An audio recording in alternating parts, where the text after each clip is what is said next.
Do you feel the buzz?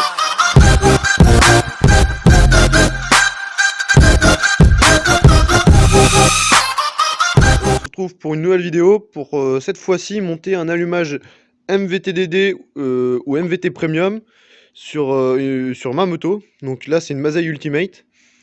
Donc il y a assez peu de vidéos sur YouTube pour le montrer. Il y a Toanius qui le fait. Il a très bien expliqué d'ailleurs, allez voir sa vidéo.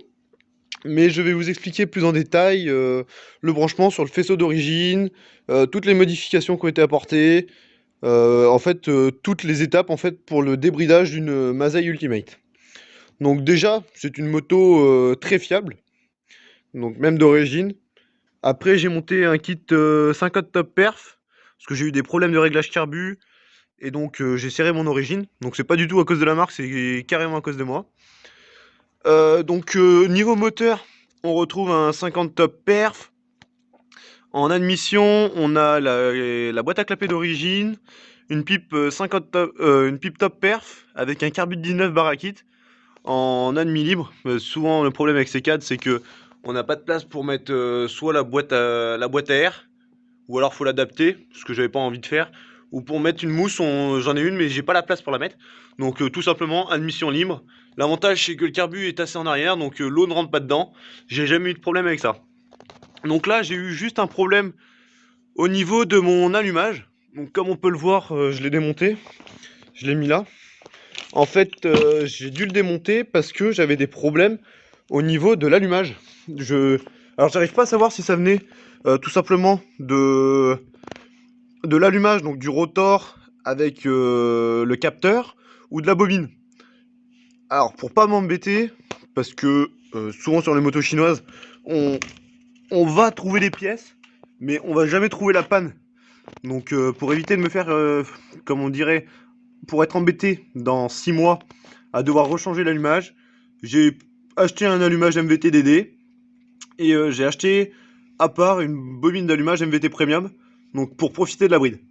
Donc là je vais vous montrer comment j'ai fait pour démonter mon allumage et les modifications que j'ai apportées sur mon faisceau d'origine pour pouvoir mettre les lumières et activer la bride et couper le contact toujours avec le Neyman d'origine. Donc pour ça j'ai dû retirer comme vous le voyez mon allumage d'origine.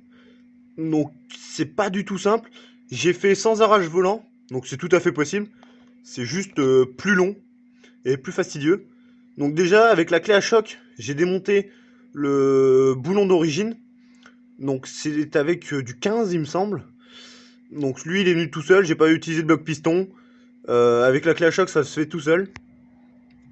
Donc c'est sorti. Et pour sortir le volant, je me suis fabriqué une petite pièce que je vais vous montrer tout de suite. C'est ça. Voilà. Donc ça c'est un écrou que j'ai soudé avec deux boulons que j'avais coincés dans mes deux ronds là en les rentrant en force. Et du coup avec ma clé à choc je suis venu mettre mon boulon et en appuyant ça a appuyé sur mon axe d'allumage et ça a sorti mon volant magnétique. Donc après tout simplement j'ai dévissé mes deux vis des bobines et mes deux vis de mon capteur et j'ai tout enlevé ce qui est parti bobine, les choses comme ça. Donc ça c'est parti. Après deuxième point, pour mettre la MVT-DD sur le faisceau d'origine, donc j'ai récupéré la cosse, donc voilà je l'ai coupé, comme on peut le voir là sur le volant magnétique. J'ai plus que ces trois fils qui se transforment en deux. À la base il y avait le gris pour le capteur de point mort que je vais vous montrer et le blanc pour la lumière. Donc en fait tout simplement ce que j'ai fait, c'est que le gris je l'ai remis, comme ça j'ai toujours mon point mort avec sa gaine. J'ai gardé la prise histoire d'avoir une bonne étanchéité et le jour où je veux l'enlever tout simplement je peux. Et mon fil blanc que j'ai coupé, j'ai mis une cosse et je vous montrerai sur le MVT-DD, sur la sortie de la pompe à eau, de l'alimentation de la pompe à eau ou des lumières. Je vais remettre une cosse et j'aurai juste à emboîter dedans. Comme ça j'aurai ma lumière sur mon faisceau d'origine. Voilà, tout simplement, si vous avez des questions, c'est très simple. Le fil bleu et blanc, c'est le capteur donc d'allumage. Et le blanc, c'est l'alimentation pour le régulateur et le chargeur de batterie. Donc si vous voulez les feux, il faut vous reprendre là-dessus. Donc c'est ce que j'ai fait. Au lieu de couper sur mon faisceau d'origine, j'ai coupé ma cosse sur mon ancien allumage et j'ai remis une cosse pour faire bien proprement. Donc après, pour avoir le coupe-circuit, donc j'aurais pu mettre un coupe-circuit, je peux toujours le mettre en série avec mon Eman. Mais pour couper mon allumage quand j'éteins la moto, je me suis pas embêté. En fait, vous revenez à l'avant.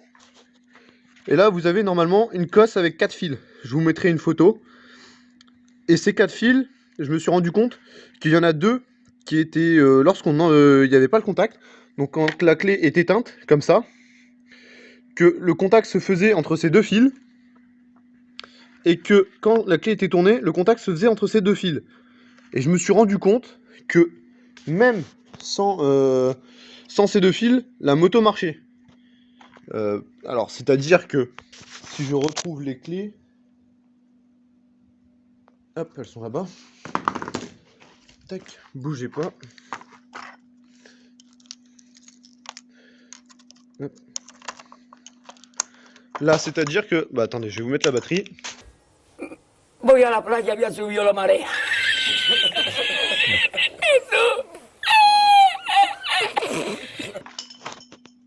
Voilà, j'ai mis la batterie. Donc tout simplement, quand je tourne ma clé... Encore. Ça fait beaucoup là, non? Donc, quand je tourne la clé, vous voyez, la moto démarre bien normalement. On voit mon point mort. Donc si je passe la vitesse en appuyant, hop, on voit bien que mon capteur point mort fonctionne toujours.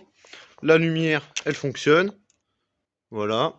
Jour, nuit, jour, nuit, jour, nuit. Monsieur Lacouille, je vous en prie, à la longue, ça devient casse-pied. Donc ça, débrancher ces 2 fils, en fin de compte, ça ne change rien sur le faisceau électrique. Donc, pour faire simple, j'ai débranché tout simplement les 2 fils de la cosse ici, donc que je vous ai mis en photo précédemment. Et moi, j'ai retiré une cosse, donc bien proprement, j'ai refait une cosse. Et ça va me servir pour mon MVTDD, pour quand mon contact est éteint, pour le mettre à la masse. En fait, c'est sur la MVTDD ou sur la MVT Premium, quand on met le CDI, le fil bleu, non pas le fil bleu, le fil blanc et noir, quand on le met à la masse, tout simplement, ça coupe l'allumage et ça éteint le MVTDD. Donc c'est exactement ce qu'il me fallait. Donc tout simplement, je me suis remis sur une cosse. Voilà, j'ai ressoudé 2 cosses. Bah, j'ai refait 2 cosses bien propres pour pouvoir me mettre dessus et pour pouvoir le démonter. Et en même temps, j'avais une cosse 4 fils, donc comme ceci, pour faire ça bien proprement. J'avais une cosse 4 fils et j'ai ressoudé un interrupteur sur les 2 fils qui me restaient. Et ça va me servir pour le MVT Premium, pour la bride. En mettant le fil bleu à la masse, nous sommes bridés à 45 km/h. Donc idéal pour les flics ou pour un rodage. Voilà. Et donc tout ceci, j'ai une autre cosse ici, donc qui s'emboîtent toutes les deux ensemble. Donc c'est-à-dire que, tout simplement, j'ai mes 2 cosses. Et ça me permet de monter et démonter facilement. Voilà. Je sais pas si on va bien voir avec l'interrupteur. Là, quand j'emboîte mes 2 cosses, hop, là, mon circuit est fini. Et donc, après, je peux démonter si un jour j'enlève mon MVTDD ou tout simplement que je mets un autre allumage. Je pourrais démonter et changer mon faisceau, tout simplement. Donc ça, c'est une cosse que j'ai retirée. Donc comme vous voyez, j'ai mes 4 fils. Et ils suivent avec les fils d'origine. Et ils reviennent... Alors, il y en a 2 qui viennent ici. Donc, pour faire une masse. Donc voilà. J'ai 2 fils qui viennent ici pour mettre 2 masses. Une masse sur chaque interrupteur. Et du coup, quand mon Eman, par exemple, sera éteint, dans le fil de gauche, quand mon Eman sera éteint, j'aurai le CDI à la masse. Et mon fil de droite, c'est quand mon tout petit interrupteur que je vous montrais tout à l'heure, que je vais rajouter, sera en marche. Ça va mettre mon fil bleu à la masse et ça va me brider. Mais ça, je vous montrerai quand je mettrai mon MVTDD. Et après, une petite aussi amélioration que j'ai rajoutée sur le faisceau d'origine, c'est tout simplement des feux de détresse. Alors c'est hyper simple à mettre en place, je vais vous montrer. Donc je tourne la clé, voilà, j'ai le jus. En fait, j'ai mis cet interrupteur entre les deux fils des clignotants. C'est-à-dire que entre mon clignotant gauche et mon clignotant droit, c'est deux circuits différents. Et j'ai ponté ces deux fils du positif qui clignote ensemble. Ça fait que, par exemple, là, je vais avoir que mon petit clignotant droit. Voilà. Derrière, c'est pareil. Et je peux avoir que mon clignotant gauche. Voilà. Donc là, on le voit. Derrière, c'est pareil. Mais tout simplement, quand je vais allumer ça, ça va shunter le circuit des deux clignotants. Hop. Et tout simplement, ça me fait les feux de détresse. Voilà. Je vais cacher ma plaque pour éviter d'avoir des soucis. Et voilà, ça fait les feux de détresse. Il est content. Donc, c'est une petite astuce toute simple, mais super efficace. Et donc ça, je m'en sers, par exemple, quand je suis en panne ou quand je suis arrêté sur une route, donc pour effectuer les réglages de carburateur, les choses comme ça. C'est vachement utile. Donc, on se retrouve après pour le montage du MVTDD, son calage, je vais tout vous expliquer. Ça sera des informations, certes, vous ne pouvez ne pas prendre, mais c'est des informations que j'ai eues en appelant directement MVT. Donc, pour avoir des vraies informations, et non pas des forums ou des sites de revente qui sont parfois fausses. Voilà.